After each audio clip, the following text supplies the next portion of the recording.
सबको प्यार भरी राधा स्वामी जी। मेरे आज के सत्संग का विषय है, हमें परमात्मा से कौन मिलाता है।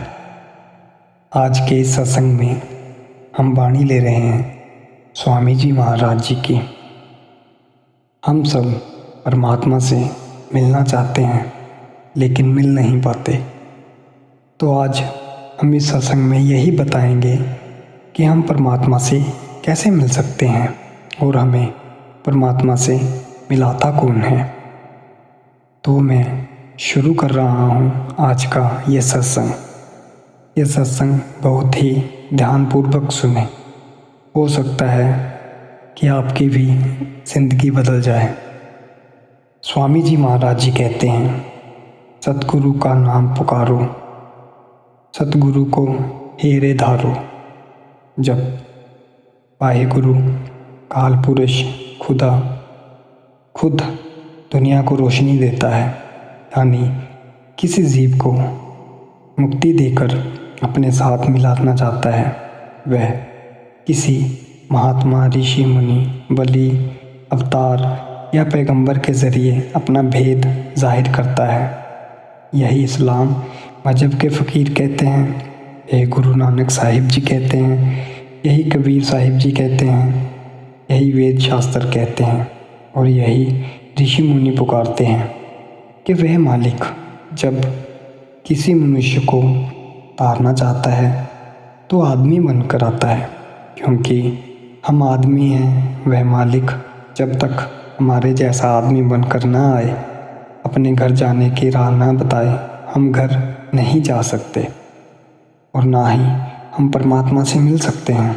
मिसाल के तौर पर जेल खाने में कुछ कैदी, उनकी दुखी हालत देखकर कोई परोपकारी आता है और यह सोचकर कि इनको ठंडा पानी नहीं मिलता, 10-20 बोरियां शक्कर की और कुछ बर्फ़ मिलाकर ठंडा पानी पिलाकर उन्हें खुश कर जाता है। कैदी खुश हो जाते हैं। इसी तरह एक और आता है और वह यह देखकर कि इन्हें अच्छे कपड़े नहीं मिलते बल्कि मोटे मिलते हैं जिनमें जुएँ पड़ जाती हैं, अच्छे कपड़े की नई पोशाकें सिलवाकर पहना देता है। कैदी खुश हो जाते हैं। उन सभी ने सेवा की, मगर कैदी जेल खाने में ही रह गए।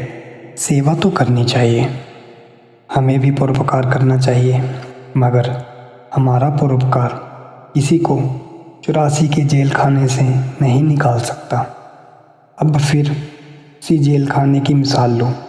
एक आदमी के पास जेल खाने की कुंजी है।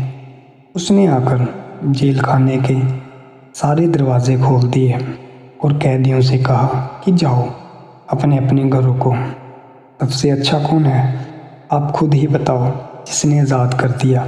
इसी तरह दुनिया के जेल खाने से आज़ाद होने की युक्ति नाम है और नाम पूरे गुरु से ही मिलता है और पूरे गुरु ही हमें परमात्मा से मिलाते हैं।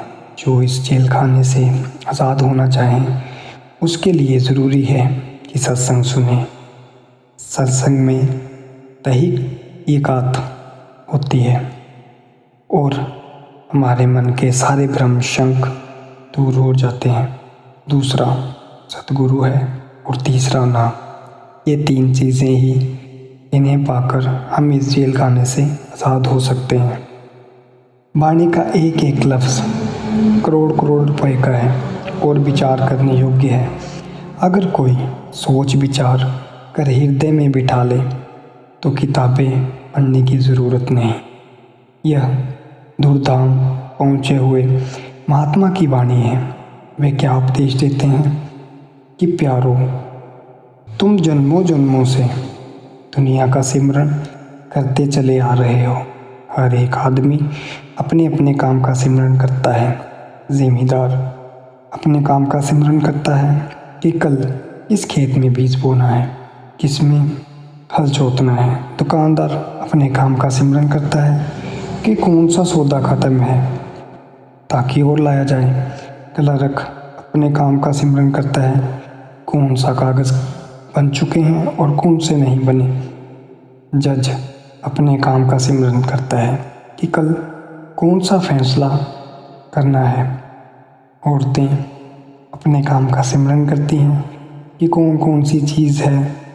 अपने अपने काम का सिमरन वह भी करती हैं कि घर में सब है या नहीं। अब कायदा है कि जिस चीज़ का सिमरन करो उसी का ध्यान आता है, और जिसका ध्यान होता है मरकर आदमी वहीं जाता है या जन्म लेता है। जब हम दुनिया के कामों का सिमरन करते हैं तो सारी उम्र हमें दुनिया का ही ध्यान है और दुनिया का ही ध्यान आता है। जब हमने सारी उम्र दुनिया के काम किए, दुनिया ही खाई, दुनिया ही पी, तो मौत के वक्त हम किधर जाएंगे। सूल है कि जो कर्म हम सारी उम्र करते हैं, मौत के वक्त उनका अकर्क निकलकर बुद्धि बनती है और उसमें जो संकल्प या ख्याल पैदा होते हैं उनके मुताबिक अगला जन्म होता है। सो हम ऐसी हालत में मरकर दुनिया में जन्म लेंगे, घोड़ा, गधा, कुत्ता, सुअर बनेंगे। अब आप जी एक कहानी बताते हैं खुद के बारे में कि वे कहते हैं जब वह दुनिया की पहली बड़ी लड़ाई में गए तो एक बाबू उनके साथ थे। उनका वह जिक्र नहीं करना चाहते। वह कहते हैं जब वे लड़ाई से वापस आए अपने साथ कोई 1.5 लाख रुपया ले आए। वह एक सेना रसद विभाग के एजेंट थे। उसने कुछ रिश्वतें ली, कुछ गायों के चारे में से रखा यानी गबन किया।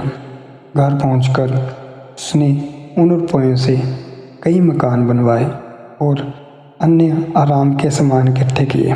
जिस वक्त मौत आई तो सारी उम्र के किए हुए कर्मों के ख्याल सामने आ गए। तब वह कहने लगे कि हाय, वह गाय सींग मारती है, यह गाय सींग मारती है। इसी तरह ली हुई रिश्वतों के सिलसिले में मैं बोलता और रोता रहा। इसी तरह एक पुलिस इंस्पेक्टर का जिक्र है। उसकी पत्नी सत्संग में जाती थी। वह चाहती थी कि उसको नाम मिल जाए।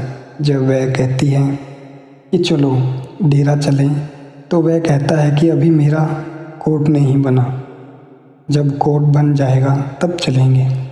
जब दूसरा महीना आता है तो पत्नी फिर डेरा जाने के लिए कहती है, तो वह कोई ना कोई बहाना बनाकर टाल देता है। खैर, इसी तरह करते करते उसकी मौत आ गई, क्योंकि सारी उम्र बेईमानियाँ पाप किए थे। मौत के वक्त सामने आ गए। कहता है मुझे ना मारो, बच्चों की माँ मुझे बचा, देख ये मेरे हाथ जलाते हैं और दुख देते हैं। अब सतगुरु क्या उपदेश देते हैं? वे कहते हैं कि तू दुनिया में तय गृहस्थी बनाकर न काम काज छोड़, न घर बार छोड़। जो तुझे मिलना है अवश्य मिलेगा। जब हम पैदा होते हैं यानी माँ के पेट से बाहर आते हैं, अपना प्रारब्ध साथ लेकर आते हैं। जब तेरा प्रारब्ध ही तुझे मिलना है तो तू पाप की कमाई न कर, बल्कि नाम का सिमरन कर। जब तू नाम का सिमरन करेगा तेरा ख्याल इकट्ठा होकर अंदर आ जाएगा। जिस तरह पानी की मारी हुई खेती पानी से ही हरी होती है, या जिस तरह लोहे का लोहा काटता है, इसी तरह दुनिया में सिमरन को नाम का सिमरन काटता है। यह नहीं कि नाम लेकर रख छोड़, बल्कि दुनिया का सिमरन छोड़कर नाम का सिमरन कर। ज्यों ज्यों तू सिमरन करेगा तेरा मन जो तुझे बाहर लिए फिरता है आहिस्ता आहिस्ता अंदर आ जाएगा और दोनों आँखों के बीच में खड़ा होना शुरू हो जाएगा। जो लोग सिमरन करते हैं उन्हें पता है कि सिमरन में कैसी लज्जत है। उनसे पूछ लो। सभी सत्संग महात्मा कहते हैं कि नाम का सिमरन करो। अब सवाल पैदा होता है कि कौन से नाम का, क्योंकि मालिक के बहुत सारे नाम हैं। तो संत जवाब देते हैं कि नाम 2 किस्म का है, एक जाति और दूसरा सिफाती नाम वे हैं जिनके ज़रिए महात्माओं ने परमात्मा का वर्णन किया है। हर जगह उसे रमा हुआ देखकर सर्वव्यापक गिरि पर्वत को उठाने वाला गिरधारी या मूर नामक राक्षस को मारने वाला मुरारी कह दिया। सिफाती नाम वे हैं जो उसकी सिफत तक सीमित हो। इसके विपरीत जो जाति नाम है वह किसी भाषा में नहीं, जो तुम्हारे अंदर इंतज़ाम करता है वह जाति नाम है। सतगुरु कहते हैं वह नाम तेरे अंदर है, तू अंदर जा और अपनी रूह को उसके साथ जोड़ दे। अंदर जाने के लिए जो सिफाती नाम है वह हमें बताता है, वह उसका अपना कमाया हुआ है। अब हमें उस नाम का सिमरन करना है। इस तरह मन और प्यार के साथ जब आप इस तरह सिमरन करोगे और तीसरे दिल को अपना आसान बनाओगे और आसन बनाकर हाथ पैर शून्य होने शुरू हो जाएंगे, यहाँ तक कि सारा शरीर सो जाएगा। तब आप महसूस करोगे कि ये शरीर मेरा नहीं बल्कि पराया मुर्दा है। जब अंदर जाओगे तो पहले देवों और पितरों का मार्ग आएगा, फिर तारामंडल आएगा, फिर सूरज का मंडल और फिर चंद्रमा का मंडल आएगा। मगर ये चीज़ें उस वक्त आएंगी जब आप आँखों से ऊपर जाओगे, पहले नहीं। अब इसी तरह परमात्मा से मिलाने के लिए हमें हर चीज़ के बारे में बताया जाता है, लेकिन हम लोग सिर्फ किताबें पढ़कर और किसी के कहे को सुनकर हम उस पर गौर नहीं करते। और जब तक हम उन चीज़ों पर गौर नहीं करेंगे तो हमें पता कैसे चलेगा कि ये सत्य है या झूठ। इसी तरह दुनिया में होता चला आता है कि हम लोग किसी भी चीज़ पर विश्वास नहीं करते। हम विश्वास करते हैं तो सिर्फ किताबों पर। किताबों पर विश्वास करने से हमें परमात्मा नहीं मिलेगा। हमें परमात्मा से मिलाने के लिए सतगुरु खुद इस धरती पे आए हैं और वे हमें सत्संग मार्ग से बताते हैं कि हम नाम की कमाई कैसे करें, कैसे हम परमात्मा से मिलें। कुछ बातें हैं जो मैं आपको अगले सत्संग में बताऊंगा। अगर इस सत्संग में मुझसे कोई गलती हो गई हो तो मैं सबसे हाथ जोड़कर माफ़ी मांगता हूँ। सबको प्यार भरी राधा स्वामी जी।